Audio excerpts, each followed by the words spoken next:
आप देख रहे हैं डीडी न्यूज। आपके साथ मैं हूं पराक्रम सिंह शेखावत। हमारे खास शो नेशन टू नेशन में आप सभी का स्वागत है। आज हम दुनिया की हर बड़ी खबरों से आपको रूबरू कराएंगे। वो खबरें जिन्होंने पूरे हफ्ते दुनिया भर में बटोरी हैं सुर्खियां। खबर का हर पहलू, हर विश्लेषण हम आप तक पहुंचाएंगे। तो आइए नजर डालते हैं किन बड़ी खबरों पर आज हमारी रहेगी नजर। सबसे पहले बात करेंगे आज हम अमेरिका के एक्शन की। अमेरिका ने वेनेजुएला में घुसकर राष्ट्रपति निकोलस मादुरो को हिरासत में ले लिया है। कैसे हुआ ये ऑपरेशन, किस तरह वेनेजुएला के आसमान में अमेरिका ने कर्फ्यू लगाया और कुछ ही घंटों में कैसे मादुरो को वेनेजुएला से अमेरिका लाया गया, इस खबर से जुड़ी हर जानकारी हम आपको देंगे। साथ ही आज हम बात करेंगे कि चीन ने एक बार फिर से कैसे ताइवान के पास अभ्यास किया और इस बार का अभ्यास खास क्यों था, चीन की प्लानिंग क्या है और ताइवान कैसे इसका मुकाबला करेगा, पूरी खबर आपको बताएंगे। साथ ही बात करेंगे कि अमेरिका ने वेनेजुएला पर कार्रवाई करते हुए निकोलस मादुरो और उनकी पत्नी सिलिया को किस तरीके से हिरासत में लिया, इसकी तो जानकारी देंगे। लेकिन हम यमन के संग्राम पर भी हम विस्तार से बात करेंगे। आपको बताएंगे कि यमन में किस तरीके से हुती विद्रोहियों की स्थिति है और क्या कुछ पूरा मामला है, इसकी आपको विस्तार से जानकारी देंगे। तो आइए शुरू करते हैं नेशन टू नेशन। और सबसे पहले बात अमेरिका और वेनेजुएला के बीच बढ़ते तनाव की। अमेरिका ने वेनेजुएला पर कार्रवाई करते हुए निकोलस मादुरो और उनकी पत्नी सिलिया को हिरासत में ले लिया। दोनों को 4 जनवरी को आधी रात अमेरिका लाया गया। अमेरिकी सेना का विमान न्यूयॉर्क के Stuart air national guard base पर उतरा। कड़ी सुरक्षा के बीच मादुरो को प्लेन से उतारा गया। मादुरो नीले रंग की जैकेट में थे, उनके हाथों में हथकड़ी लगी हुई थी। न्यूयॉर्क लाने के बाद निकोलस मादुरो और उनकी पत्नी को बेस पर बने हैंगर में रखा गया, जहां उनकी मेडिकल जांच की गई। इसके बाद मादुरो को न्यूयॉर्क सिटी के मैनहट्टन ले जाया गया, जहां कानूनी कार्रवाई की गई। कानूनी कार्रवाई के बाद में मादुरो को ब्रुकलिन के मेट्रोपॉलिटन डिटेंशन सेंटर में शिफ्ट कर दिया गया। और इस डिटेंशन सेंटर में पहले भी कई हाई प्रोफाइल कैदी रखे जा चुके हैं, जिनमें गायक आर केली, दवा कारोबारी मार्टिन श्रिकली, घिस्लेन मैक्सवेल शामिल हैं। इसके अलावा कुख्यात drug cartel leader Ismael El Mayo Zambada Garcia को भी यही रखा गया था। मादुरो पर अगले हफ्ते मैनहट्टन की फेडरल कोर्ट में ड्रग्स और हथियार तस्करी से जुड़े मामले में मुकदमा चलाया जाएगा। अमेरिकी सैनिकों ने 3 जनवरी की रात वेनेजुएला पर हमला कर राष्ट्रपति निकोलस मादुरो और उनकी पत्नी सिलिया फ्लोरेस को हिरासत में ले लिया था। आपको बता दें कि अमेरिका ने यह ऑपरेशन बहुत ही सीक्रेट तरीके से किया, मतलब बहुत ही गुप्त तरीके से इस पूरे ऑपरेशन को अंजाम दिया गया। ऑपरेशन के बाद ट्रंप ने बताया कि मादुरो राष्ट्रपति भवन में ही थे, जो कि किसी किले की तरह सुरक्षित था। वहां एक खास सेफ रूम भी था, जिसकी दीवारें पूरी तरह से स्टील की थी। मादुरो उस कमरे में घुसने की कोशिश कर रहे थे। हम आपको ये तस्वीरें बता रहे हैं कि किन हालातों में निकोलस मादुरो को गिरफ्तार किया गया अमेरिकी सैनिकों द्वारा। साथ ही आपको बता दें कि अमेरिकी सैनिक इतनी तेजी से अंदर पहुंचे जिससे मादुरो दरवाजा बंद ही नहीं कर पाए। वहीं ऑपरेशन पर जॉइंट चीफ्स ऑफ स्टाफ के प्रमुख जनरल डैन केन ने बताया कि इस ऑपरेशन की महीनों तक रिहर्सल की गई, यानी कि सुनियोजित तरीके से इस पूरे ऑपरेशन को अंजाम दिया गया। अमेरिकी सेना को यहां तक पता था कि मादुरो क्या खाते हैं, कहां रहते हैं, उनके पालतू जानवर कौन से हैं और वो कैसे कपड़े पहनते हैं। मतलब बहुत ही बारीकी से इसका अध्ययन किया गया। ऑपरेशन को अंजाम देने से पहले मादुरो के घर जैसा नकली भवन बनाकर पूरा अभ्यास किया गया, मॉक ड्रिल की गई। ट्रंप ने बताया कि ऑपरेशन पूरी तरह अंधेरे में किया गया। ऑपरेशन के दौरान कराकस शहर की लाइटें भी बंद कर दी गईं ताकि अमेरिकी सैनिकों को फायदा मिल सके। हमले के दौरान कम से कम 7 धमाके सुने गए। पूरा ऑपरेशन 30 मिनट से भी कम समय में खत्म हो गया। तो मतलब आप ये समझिए कि पूरी सुनियोजित ढंग से इस पूरे ऑपरेशन को अंजाम दिया गया और वेनेजुएला के राष्ट्रपति निकोलस मादुरो को उनकी पत्नी के साथ वेनेजुएला से हिरासत में ला करके अमेरिका ले जाया गया। आपको बता दें कि राष्ट्रपति मादुरो और उनकी पत्नी को अपने कब्जे में लेने के बाद अमेरिकी राष्ट्रपति डोनाल्ड ट्रंप ने प्रेस कॉन्फ्रेंस की। इसमें उन्होंने बड़ा ऐलान किया। ट्रंप ने कहा, वेनेजुएला में मेरे आदेश पर ऑपरेशन हुआ। यह ऑपरेशन तानाशाह को हटाने के लिए था। मादुरो एक तानाशाह है और हम चाहते हैं वेनेजुएला में शांति हो। वेनेजुएला अब हमारे नियंत्रण में है। वहां अब अमेरिकी शासन है, ये तब तक रहेगा जब तक वहां बदलाव नहीं हो जाता। ट्रंप ने कहा अब वेनेजुएला पर अमेरिका का कब्जा है। उन्होंने कहा कि जब तक वहां हालात ठीक नहीं हो जाते, वेनेजुएला को अमेरिका ही चलाएगा, मतलब वेनेजुएला पर हाल फिलहाल अमेरिका ही शासन करेगा। ट्रंप ने अमेरिकी सैनिकों की प्रशंसा करते हुए कहा कि ऐसी बहादुरी दुनिया का कोई और देश नहीं दिखा सकता। And early today, at my direction, the United States Armed Forces conducted an extraordinary military operation in the capital of Venezuela. Overwhelming American military power, air, land, and sea, was used to launch a spectacular assault. And it was an assault like people have not seen since World War II. और Maduro की गिरफ्तारी पर Trump ने कहा हमने उनको surrender करने को कहा था, लेकिन उन्होंने ऐसा नहीं किया। Well, I don't want to get into the conversations, but I did have conversations with him, and I said, you got to surrender. And I actually thought he was pretty close to doing so, but now he wished he did, yeah.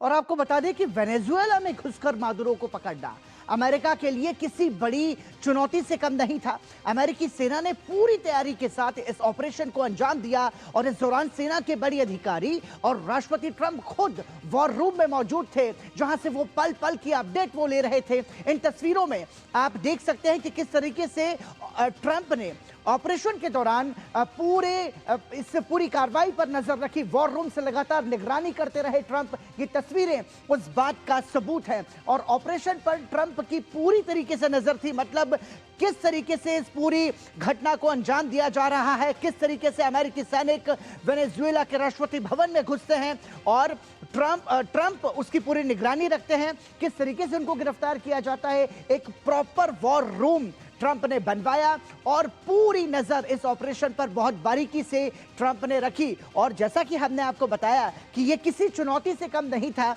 लिहाजा अमेरिकी सैनिकों ने एक mock drill की और उसके बाद इसकी कई महीनों से इसकी रिहर्सल की जा रही थी और उसके बाद इस पूरे ऑपरेशन को अंजाम दिया गया। वेनेजुएला की सुप्रीम कोर्ट ने उपराष्ट्रपति डेल्सी रॉड्रिग्स को अंतरिम राष्ट्रपति बनाने का आदेश दिया है। सुप्रीम कोर्ट ने डेल्सी रॉड्रिग्स को तुरंत राष्ट्रपति के सभी अधिकारों के साथ अंतरिम तौर पर कार्यभार संभालने के लिए कहा है। जब ट्रंप से सवाल पूछा गया कि अब वेनेजुएला पर किसकी सत्ता होगी, तब उन्होंने क्या कहा, सुनिए। That's working with the people of Venezuela to make sure that we have Venezuela right. Because for us to just leave, who's going to take over? I mean, there is nobody to take over. You have a vice president who's been appointed by Maduro, and right now she's the vice president, and she's, I guess, the president. She was sworn in as president just a little while ago. She had a long conversation with Marco, and she said, we'll do whatever you need. I think she was quite gracious, but she really doesn't have a choice. We're going to have this done right. We're not going to just do this with Maduro, then leave like everybody else, leave and say, let it go to hell. और आइए अब आपको बताते हैं कि Venezuela में अमेरिकी कार्रवाई पर ट्रंप की जो बड़ी बातें थी वो क्या थी। आपको बता दें कि ट्रंप ने कहा अमेरिका ने जमीन, हवा और समुद्र में पूरे इस ऑपरेशन को अंजाम दिया, मतलब कोई जो रास्ता था वो छोड़ा नहीं ट्रंप ने। हालात सामान्य होने तक वेनेजुएला की जिम्मेदारी यूएस के पास रहेगी, ये भी ट्रंप ने महत्वपूर्ण टिप्पणी की। साथ ही उन्होंने कहा कि अमेरिकी कंपनियां इंफ्रास्ट्रक्चर, ऑयल इंडस्ट्री को ठीक करेंगी। I'd like to do it quickly, but it takes a period of time. We're rebuilding. We have to rebuild their whole infrastructure. The infrastructure is rotted. It's actually very dangerous. It's blow-up territory. Oil is very dangerous. It's a very dangerous thing to take out of the ground. It can kill a lot of people. It has killed a lot of people doing just that. The infrastructure is old. It's rotted. Much of it is stuff that we put there 25 years ago, and we're going to be replacing it. And we're going to take a lot of money out so that we can take care of the country. आपको बता दें कि Maduro पर drugs और हथियार का मुकदमा चलेगा। साथ ही जो ट्रंप ने बड़ी बातें कही वो हम आपको बता रहे हैं। उन्होंने कहा कि हमने वेनेजुएला की सेना को बुरी तरीके से हराया है और किले की तरह सुरक्षित घर में मादुरो थे। उसके बाद हमने उनको वहीं से हथकड़ी लगाकर गिरफ्तार किया। वेनेजुएला के लोग तानाशाही से आजाद हुए हैं, ये ट्रंप ने कहा। उन्होंने कहा कि अमेरिकी कंपनियां इंफ्रास्ट्रक्चर, ऑयल इंडस्ट्रीज को ठीक करेंगी। मतलब एक तरीके से वो कह रहे हैं कि हम वेनेजुएला की जो खराब स्थिति है, उस खराब स्थिति को हम सुधारने का काम करेंगे। साथ ही उन्होंने कहा कि हमने वेनेजुएला की सेना को बुरी तरीके से हराया है और हवा के जरिए और जमीन के जरिए हमला करते हुए वेनेजुएला को गिरफ्तार किया है। उन्होंने कहा कि वेनेजुएला की जब गिरफ्तारी की गई तो वो एक किले की तरह सुरक्षित घर में मौजूद थे, जो कि वेनेजुएला का राष्ट्रपति भवन है। साथ ही उन्होंने एक बार फिर यह स्पष्ट किया कि हमने सुनियोजित ढंग से इस पूरी कार्रवाई को अंजाम दिया। और आइए अब आपको बताते हैं कि अमेरिका ने वेनेजुएला में कैसे पूरे एक्शन को अंजाम दिया। तो हिरासत में जिस तरीके से निकोलस मादुरो को लिया गया, उसके तहत अमेरिका ने वेनेजुएला पर कार्रवाई की और इस कार्रवाई में आपको बता दें कि 150 विमानों के साथ इस पूरे ऑपरेशन को अंजाम दिया गया। अमेरिकी कमांडो राष्ट्रपति भवन में घुसते हैं, निकोलस मादुरो को राष्ट्रपति भवन से गिरफ्तार करते हैं और उस वक्त जब उनकी गिरफ्तारी हो रही थी वो सो रहे थे। मादुरो ने बचने के लिए बहुत कोशिश की, लेकिन अमेरिकी सैनिकों ने उन्हें हिरासत में ले लिया। मादुरो के साथ जिस वक्त उनकी गिरफ्तारी हुई, उस वक्त मादुरो के साथ उनकी पत्नी भी मौजूद थी। मादुरो को गिरफ्तारी के बाद न्यूयॉर्क सिटी के मैनहट्टन लाया गया और अब अमेरिका में प्रवर्तन कानून, अमेरिकी प्रवर्तन कानून के तहत मादुरो पर मुकदमा चलेगा। ये आपको बता दें कि हिरासत में जब मादुरो को ले लिया गया है तो अब उन्हें अमेरिका अपने यहां के कानून के तहत उन पर कार्रवाई करते हुए मुकदमा चलाएगा। और आपको बता दें कि वेनेजुएला पर अमेरिका की कार्रवाई पर एक तरीके से संयुक्त राष्ट्र सुरक्षा परिषद ने कल बैठक बुलाई है। संयुक्त राष्ट्र महासचिव एंटोनियो गुटेरेस ने इसे एक खतरनाक मिसाल के तौर पर देखा। उन्होंने कहा कि राजनयिकों ने बताया कि रूस और चीन के समर्थन से कोलंबिया ने 15 सदस्यीय परिषद की बैठक का अनुरोध किया था। संयुक्त राष्ट्र ने वेनेजुएला में अमेरिका की सैन्य कार्रवाई पर गहरी चिंता व्यक्त की है और चेतावनी दी कि इससे बेहद खतरनाक मिसाल कायम हो रही है। संयुक्त राष्ट्र महासचिव ने कहा कि इस कार्रवाई से क्षेत्रीय स्थिरता के लिए गंभीर चिंताएं पैदा होती हैं।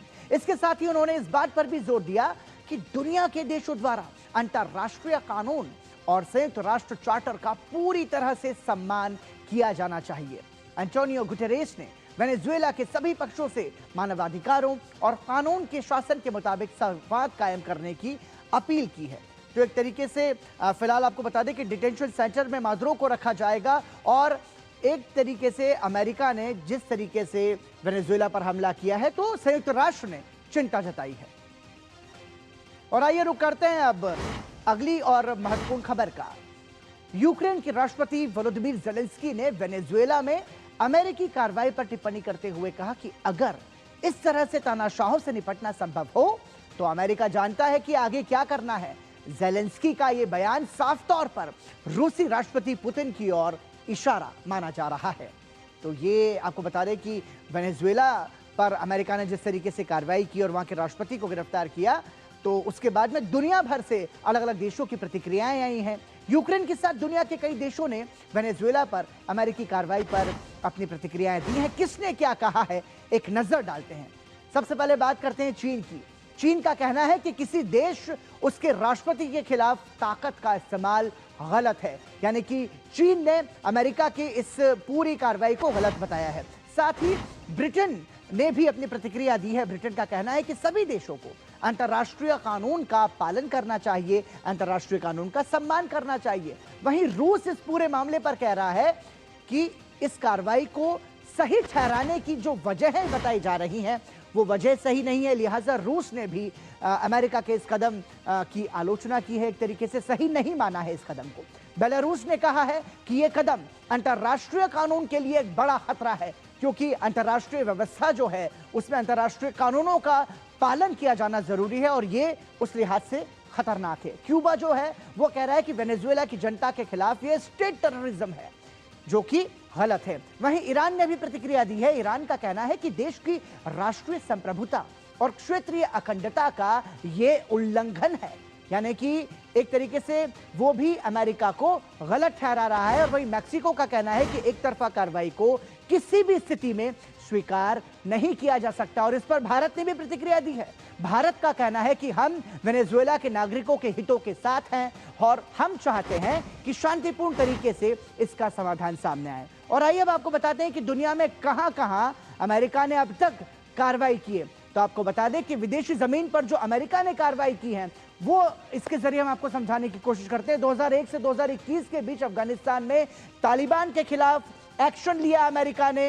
ये हम आपको तमाम सारी वो कार्रवाई बता रहे हैं जो अमेरिका ने विदेशी जमीन पर अब तक की है। 2011 में अमेरिका ने पाकिस्तान में भी ऑपरेशन चलाया।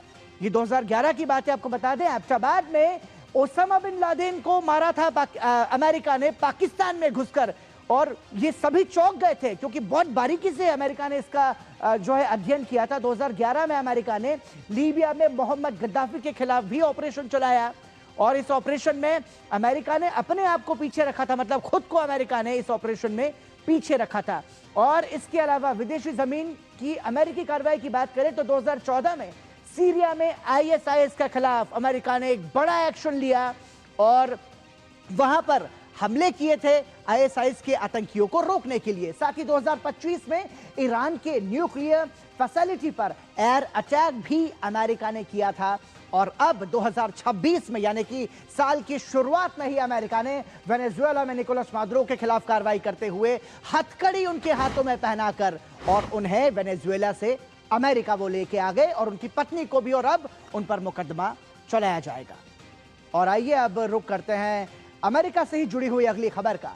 अमेरिका में नए साल पर आतंकी हमले की साजिश को नाकाम किया गया है।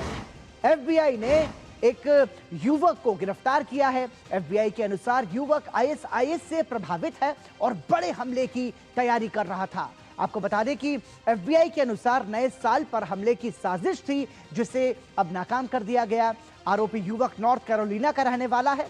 किराना स्टोर, फास्ट फूड रेस्टोरेंट पर हमले की साजिश रची गई थी और आरोपी कई लोगों की हत्या की साजिश रच रहा था। पुलिस को घर की तलाशी में हाथ से लिखे हुए नोट मिले, कुछ पत्र मिले। दोषी साबित होने पर 20 साल तक की सजा इस आरोपी को हो सकती है। साथ ही आपको बता दें कि अटॉर्नी जनरल पामेला बॉन्डी ने कहा कि फेडरल और स्थानीय कानून प्रवर्तन एजेंसियों के बीच अच्छे तालमेल ने न्यू ईयर ईव पर एक भयावह आतंकी हमले से अमेरिकी नागरिकों की जान बचाई है। जो भी इस तरह के घिनौने हमलों की साजिश रचेगा उसे कानून की पूरी ताकत का सामना करना पड़ेगा। जांच एजेंसी के अनुसार FBI को 18 दिसंबर को सूचना मिली थी कि स्टर्जीवेंट सोशल मीडिया पर ISIS समर्थक पोस्ट कर रहा है। दिसंबर की शुरुआत में उसने एक तस्वीर साझा की थी जिसे जांचकर्ताओं ने ISIS की भाषा और विचारधारा से मेल खाता हुआ बताया था। 12 दिसंबर से वो एक ऐसे ऑनलाइन व्यक्ति के संपर्क में था जिसे वो ISIS का सदस्य समझ रहा था, लेकिन वो FBI का अंडरकवर एजेंट था। उसने संदेश में लिखा, मैं जल्द ही जिहाद करूंगा। उसने खुद को सिपाही बताया। 14 दिसंबर को उसने 2 हथौड़ों और एक चाकू की तस्वीर भेजी।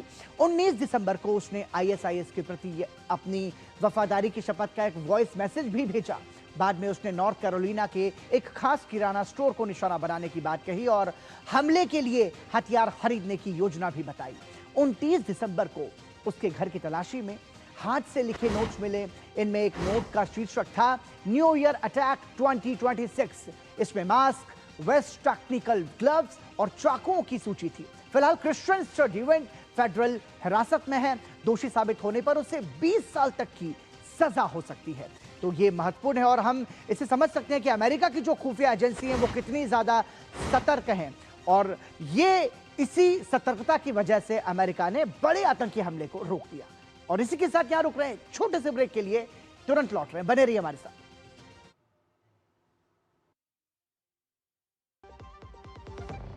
LIC युवा प्रोफेशनल्स के लिए लाए हैं नवजीवन श्री। करें नियमित प्रीमियम का भुगतान, जीवन बीमा का आनंद लें। प्राप्त करें प्रीमियम के प्रतिशत पर गारंटीकृत एडिशंस। अपने वित्तीय लक्ष्यों के अनुरूप मैच्योरिटी पर गारंटीकृत धनराशि पाएं। मौजूदा पॉलिसी धारकों के लिए आकर्षक अतिरिक्त लाभ आज ही खरीदें।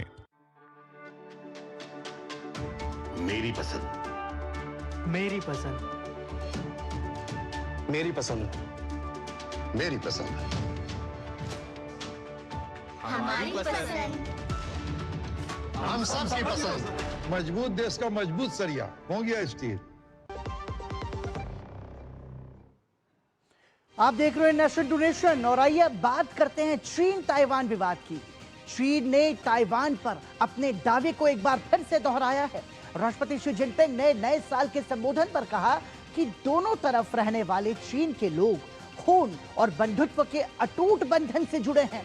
चीन और ताइवान का एक होना समय की मांग है और इसे कोई नहीं रोक सकता। इस पर अमेरिका ने विरोध जताया है। अमेरिकी विदेश विभाग के प्रवक्ता टॉमी पिगॉट ने कहा कि अमेरिका ताइवान जल डमरू मध्य में मौजूद शांति को भंग करने की किसी भी कदम का विरोध करता है। ये बयान चीनी सेना के ताइवान के पास किए सैन्य अभ्यास के बाद सामने आए हैं। चीन की सेना ने ताइवान के पास एक बार फिर से सैन्य अभ्यास किया। 2 दिनों तक चले इस अभ्यास में पूर्वी थिएटर कमान ने संयुक्त अभ्यास के जरिए ताइवान की घेराबंदी की। चीन ने ताइवान को 5 तरफ से घेरते हुए बड़े पैमाने पर सैन्य अभ्यास शुरू किया। चीनी सेना ने ताइवान के उत्तर, उत्तर पूर्व, पश्चिम दक्षिण और पूर्वी तट के पास अलग अलग जोन बनाकर लाइव फायर ड्रिल की है। चीन की पीपल्स लिबरेशन आर्मी के मुताबिक इस अभ्यास में नौसेना, वायुसेना और रॉकेट फोर्स को एक साथ तैनात किया गया है। ड्रिल में युद्धपोत, फाइटर जेट, बॉम्बर, ड्रोन और लंबी दूरी की मिसाइलों का भी इस्तेमाल किया जा रहा है। इसके जरिए समुद्री और हवाई टारगेट को निशाना बनाने, बंदरगाहों की नाकाबंदी और बाहरी दखल को रोकने का अभ्यास किया जा रहा है। इसके साथ ही चीनी कोस्ट गार्ड को भी ताइवान के आसपास समुद्र में एक्टिव किया गया है। इस सैन्य अभियान को जस्टिस मिशन 2025 नाम दिया गया है। चीनी सेना ने कहा कि यह अभ्यास ताइवान की अलगाववादी ताकतों और बाहरी देशों के दखल के खिलाफ एक बड़ी चेतावनी है।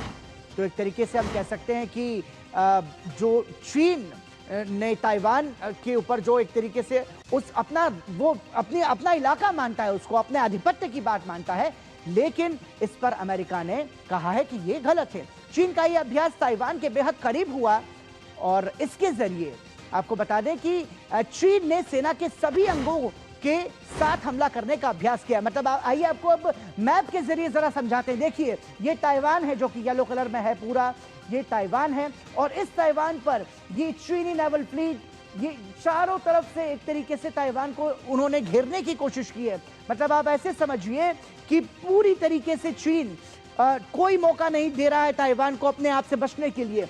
और ये जो ताइवान का पूरा मैप है, इसमें वो भी इलाका है जहां से समुद्र के रास्ते अंतर्राष्ट्रीय मदद जो ताइवान को मिलती है, उसको भी चाइना ने एक तरीके से कवर कर दिया अपनी नेवल फ्लीट के जरिए। मतलब चारों तरफ से उसने ताइवान को घेर रखा है ताकि ताइवान के पास और कोई रास्ता ना बचे सरेंडर करने के अलावा। हालांकि ताइवान लगातार इस चाइना के विरोध में अपने स्वर को मुखर करता रहा है। ये जो पूरा इलाका है आप ग्रीन कलर में देख रहे हैं, ये पूरा चीन का है। और उसके बाद ताइवान जो कि समुद्र से एक तरीके से पूरा घिरा हुआ है, उसको जो चीनी नेवल फ्लीट है वो पूरी तरीके से चारों तरफ से घिरे हुए हैं। तो अब इसमें समझना होगा कि किस तरीके से ताइवान अपनी रक्षा करता है। अमेरिका का भी एक एंगल इसमें महत्वपूर्ण है। और आइए अब बात करते हैं यमन की, जहां एक बार फिर से हिंसा और गृह युद्ध के हालात बन रहे हैं। यमन में लगातार अलगाववादी जो सरकार है वो उस पर हमले हो रहे हैं। यमन की सरकार और सऊदी अरब इनसे लड़ रहे हैं, लेकिन अब संयुक्त अरब अमीरात इस ऑपरेशन से अलग हो गया है। ये बड़ी बात है। आपको बता दें कि दक्षिणी यमन के अलगाववादियों ने आजादी का ऐलान कर दिया है। दक्षिण अरब नाम से नए राज्य और अस्थायी संविधान का भी ऐलान किया गया है। साउदर्न ट्रांजिशनल काउंसिल यानी एसटीसी का कहना है कि 2 साल बाद आत्मनिर्णय पर जनमत संग्रह होगा। दक्षिणी प्रांत और अदन में राष्ट्रपति भवन पर कब्जा करने के बाद एसटीसी ने यह ऐलान किया है। इसकी वजह से सऊदी समर्थित अंतर्राष्ट्रीय मान्यता प्राप्त सरकार को रियाद से हटने पर मजबूर होना पड़ा है। इसके साथ ही दोनों ओर की सेनाओं के बीच झड़पें तेज हो गई हैं। सऊदी अरब ने हदरमौत में एसटीसी शिविरों पर हवाई हमले भी किए। इस बीच संयुक्त अरब अमीरात ने शनिवार सुबह ऐलान किया कि उसने यमन से अपने सभी सैनिकों को वापस बुला लिया है। यूएई ने बातचीत से तनाव कम करने की अपील की है, लेकिन कुछ ही दिन पहले तक सऊदी और यूएई एक साथ यमन में विद्रोहियों पर हमला कर रहे थे। लेकिन इसके बाद कुछ ऐसा हुआ कि सब कुछ बदल गया और अब सऊदी अरब ने यमन के मुकाला पोर्ट पर अचानक बमबारी कर दी। सऊदी अरब ने यूएई से आए हथियारों को निशाना बनाने का दावा किया। सऊदी अरब ने कहा कि ये हथियार एसटीसी को दिए जा रहे थे। आपको बता दें कि मुकाला पर एसटीसी ने कब्जा किया है, जिसके बाद प्रेसिडेंशियल लीडरशिप काउंसिल ने 90 दिन के आपातकाल की घोषणा की और यूएई के साथ एक रक्षा समझौता खत्म कर दिया। यूएई ने जहाजों में हथियार होने के दावे से इनकार किया और यमन में तैनात सैनिकों को वापस बुला लिया। तो आपको बता दें कि यमन से यूएई की जो सेना है वो पूरी तरीके से वापस लौट चुकी है और इस पूरे मामले के केंद्र में सदर्न ट्रांजिशनल काउंसिल यानी एसटीसी है। एसटीसी एक सशस्त्र अलगाववादी संगठन है जिसे यूएई का समर्थन प्राप्त है। एसटीसी का उद्देश्य यमन को उत्तर और दक्षिण दो अलग अलग देशों में बांटना है, यानी कि उसका विभाजन करना है। इसके बाद वो दक्षिणी यमन में अलग सरकार बनाना चाहता है। यमन 1990 से पहले दो हिस्सों उत्तरी और दक्षिणी यमन में बटा हुआ था। पिछले आपको बता दें कि एक महीने में एसटीसी ने यमन में बड़े पैमाने पर सैन्य अभियान चलाए हैं। एसटीसी की फौजों ने हद्रामौत और अल मल्हा जैसे तेल और गैस समृद्ध इलाकों पर कब्जा कर लिया और इस वजह से यमन सरकार की सुरक्षा बलों और स्थानीय कबीलों को पीछे हटना पड़ा। दिसंबर के मध्य तक एसटीसी ने कई महत्वपूर्ण तेल और गैस क्षेत्रों पर नियंत्रण का दावा किया। 15 दिसंबर को एसटीसी ने अबयान के पहाड़ी इलाकों में बड़ा हमला किया और इसके जवाब में सऊदी अरब ने वादी नहाब इलाके में चेतावनी के तौर पर हवाई हमले किए। सऊदी ने साफ कहा कि अगर एसटीसी पीछे नहीं हटा तो आगे और कड़ी कार्रवाई होगी। मुकल्ला पोर्ट पर हमला उसी चेतावनी की अगली कड़ी माना जा रहा है।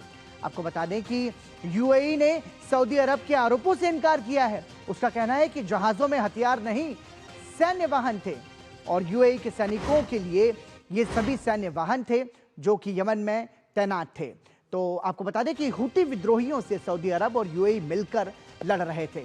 तो इसी के साथ नेशन टू नेशन में आज के लिए इतना ही। हमें और हमारी पूरी टीम को दीजिए अनुमति। नमस्कार।